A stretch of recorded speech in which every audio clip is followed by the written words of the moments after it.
আজকে এখন অর্গানন থেকেই বলবো তোমাদের 14 এবং 15 নম্বর সূত্র। 14 এবং 15 নম্বর সূত্রে হ্যানিম্যান সাহেব যেটা দেখাচ্ছেন বা যেটা বলছেন, উনি বলছেন কেয়ারেবল ডিজিজ এবং আনকেয়ারেবল ডিজিজ, আরোগ্য সাধ্য এবং আরোগ্য সাধ্য নয়। এই আরোগ্য সাধ্য এবং আরোগ্য সাধ্য নয় এটা কিন্তু সাধারণ আমাদের মতন চিকিৎসকের দৃষ্টিগোচরে আসে না। অর্থাৎ আমাদের জ্ঞান দ্বারা আমরা কোনো রুগী দেখে বা অবজার্ভ করে আমরা বলতে পারবো না যে এই রুগী আরোগ্য হবে অথবা হবে না। তাহলে কারা বলতে পারবে? যে সমস্ত চিকিৎসকরা আছেন যারা গুণীজন, মহাজ্ঞানীজন, যাদের ঔষধ সম্পর্কে বিশাল জ্ঞান আছে, আমাদের ম্যাথমেটিক্যাল সম্পর্কে, লক্ষণ সম্পর্কে যাদের প্রচুর জ্ঞান আছে, তারা রুগী পর্যবেক্ষণ করলে অর্থাৎ রুগীর কেস রেকর্ড করলে তখন সেই রুগীর মধ্যে থেকে কিছু লক্ষণ প্রকাশ পায় এবং তিনি সেটা বুঝতে পারেন এবং তখন সেটা বুঝার পরিপ্রেক্ষিতে মনে পড়ে যে এই লক্ষণগুলি বা এই লক্ষণটি, এই লক্ষণগুলি, এই লক্ষণ সমষ্টি অমুক মেডিসিনের মধ্যে আছে, তাহলে এই মেডিসিনটাই সিমিলার, এই মেডিসিনটা দিলে আরোগ্য হবে। তাহলে আমরা যদি সামান্য জ্ঞান নিয়ে একটা রুগী পর্যবেক্ষণ করি, তাহলে রুগীর মধ্যে থেকে কেস রেকর্ড করে আমরা যা পেলাম তাতে করে রুগী হয়তো লক্ষণ বলল বা হয়তো লক্ষণগুলি পরিষ্কার করে আমরা বের করতে পারলাম না, বা রুগী যেটা বললো সেটা আমরা বুঝলাম না। কোন লক্ষণ বললো, এই লক্ষণ কোন মেডিসিনের মধ্যে আছে সেটা আমরা বুঝতে পারলাম না, আমরা জানলাম না। তাহলে আমাদের কাছে তখন কি মনে হবে? আমাদের কাছে তখন মনে হবে এ রুগী আর আরোগ্য হবে না। আমাদের সমাজে দেখা যায় একটা জ্বরের রুগী এলেই এখন হাই টেম্পারেচার হয়েছে, আপনি অ্যালোপ্যাথি দেখান বা দুটো প্যারাসিটামল খাই দেন। এগুলি কি? এগুলি এক জাতীয় অজ্ঞতা। হোমিওপ্যাথিতে জ্বর এবং কাশি চিকিৎসা করা হচ্ছে বিদ্যা বুদ্ধির পরিচয়। ডাক্তার এন.সি. ঘোষের ম্যাথমেটিক্যাল লেখা আছে। অর্থাৎ যথেষ্ট জ্ঞান না থাকলে কোন রোগ, জ্বর কাশি কেন, কোন রোগই ট্রিটমেন্ট করা যায় না। যার যত মেডিসিন সম্পর্কে জ্ঞান থাকবে সে তত সুন্দর কেস রেকর্ড করতে পারবে। যে যত সুন্দর কেস রেকর্ড করতে পারবে তার সামনে তত প্রকাশিত হবে লক্ষণ সমূহ। তাই এই আরোগ্যযোগ্য, আরোগ্য সাধ্য এবং আরোগ্য সাধ্য নয়, এই যে অবস্থাটা, এই অবস্থাটা বুঝতে গেলে যদি পরিষ্কার করে বলতে হয় তাহলে বলতে হবে যে ওষুধ চেয়ে নেওয়ার মতন ক্ষমতা যেখানে আর নেই, অর্থাৎ প্রাণ শক্তি আর ওষুধ চাইছে না, অর্থাৎ কোন রোগ লক্ষণগুলি, কোন মডালিটি সিমটমস, কোন পেকুলিয়ার সিমটমস, কোন অদ্ভুত লক্ষণ কিছুই সেই রুগী দেহ থেকে আর প্রকাশ পাচ্ছে না, তখন অবস্থা হবে যে না, এই রুগী আরোগ্য সাধ্য নয়, আনকেয়ারেবল। সেই ধরনের রুগীগুলিকে অনেক সময় আমাদের অপারেশন করার প্রয়োজন হয়, অপারেশন করে হয়তো তাকে বাঁচিয়ে রাখা যায়। সেই পূর্বের সূত্রের সাথে বর্তমান সূত্রের একটা টাচ থাকে। তোমরা যখন অর্গানন খুলে পড়বা তখন দেখবা একটা সূত্রের সাথে পরবর্তী সূত্রের যথেষ্ট মিল, আবার সেই সূত্রের সাথে পূর্ববর্তী সূত্রের যথেষ্ট মিল। তার মানে পরপর তিনটে সূত্র যদি আমরা পড়ি তাহলে মনে হয় যে যেন একই কথা প্রায় বারবার বলা হচ্ছে, কিন্তু আদতে তা নয়। প্রত্যেকবার একটা করে স্টেপ বা সিঁড়ি অতিক্রম করা হয়েছে। তা এই যে অপারেশন যোগ্য অর্থাৎ আনকিউরেবল ডিজিজ কাকে বলা হয়? এক কথায় বুঝতে হবে যে যেখানে রোগ লক্ষণের প্রকাশ নেই। দেখো, রোগ লক্ষণকে, রোগীর লক্ষণগুলিকে আমরা দুভাগে ভাগ করি। একটা হচ্ছে ডিজিজ সিমটমস আর একটা হচ্ছে পেশেন্টের ক্যারেক্টারিস্টিক সিমটমস। কিছু সাধারণ লক্ষণ যখন প্রকাশ হয় তখন আমরা বলি ডায়রিয়া, কোনো একটা রোগের নাম দিয়ে দিই। কিন্তু এই রোগের নাম জানলেই কিন্তু আমাদের হোমিওপ্যাথি ওষুধ নির্বাচন হয় না।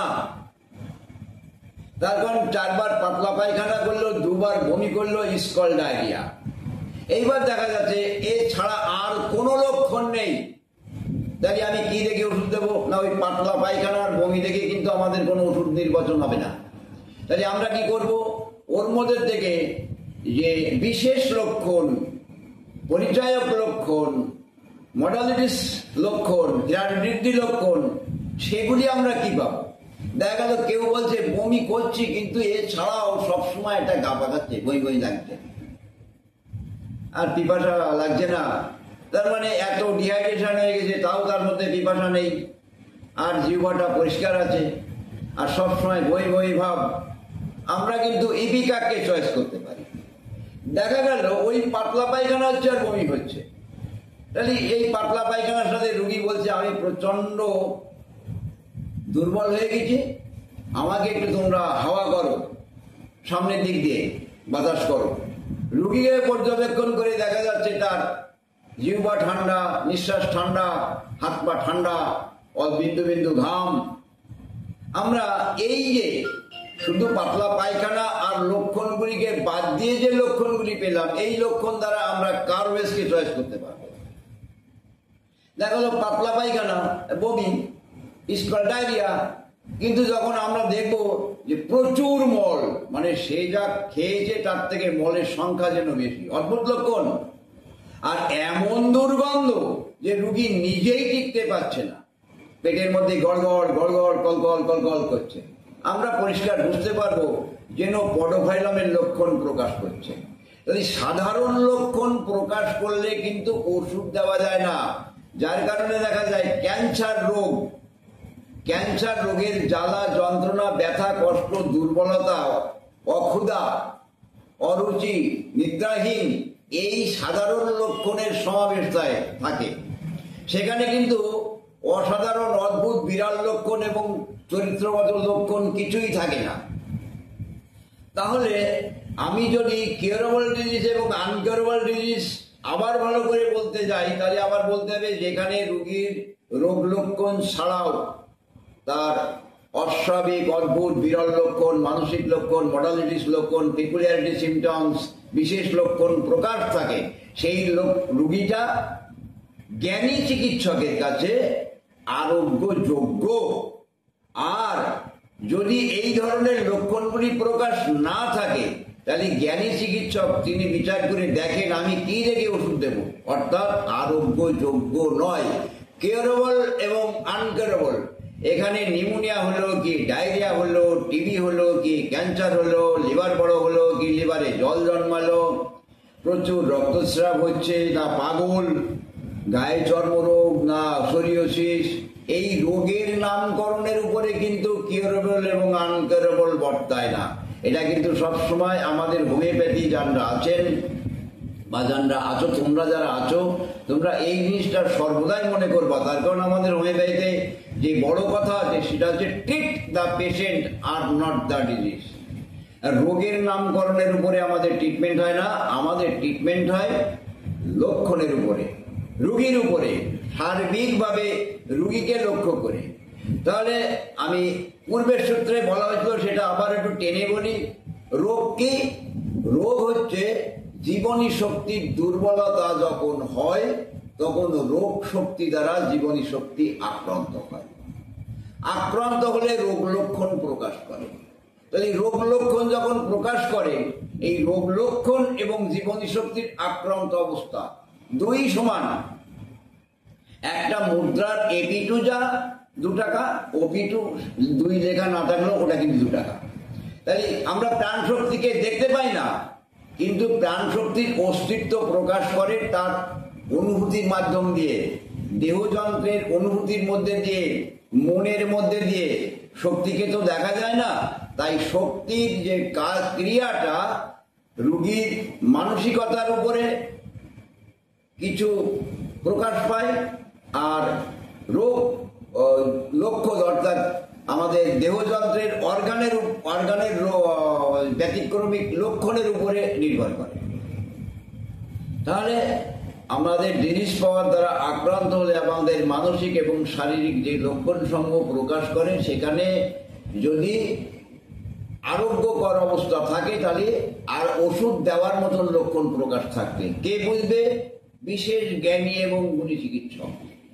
আর যদি লক্ষণ সকল প্রকাশ না থাকে, সাধারণ লক্ষণ ছাড়া ব্যতিক্রমিক লক্ষণ যদি কিছুই প্রকাশ না থাকে, তাহলে গুণী চিকিৎসক তিনি পরিষ্কার বুঝতে পারবেন এই রোগীটা আমাদের চিকিৎসাযোগ্য নয়। নিশ্চয়ই তোমাদের বোঝা গেল। তো এই পর্যন্তই আজকে শেষ করলাম।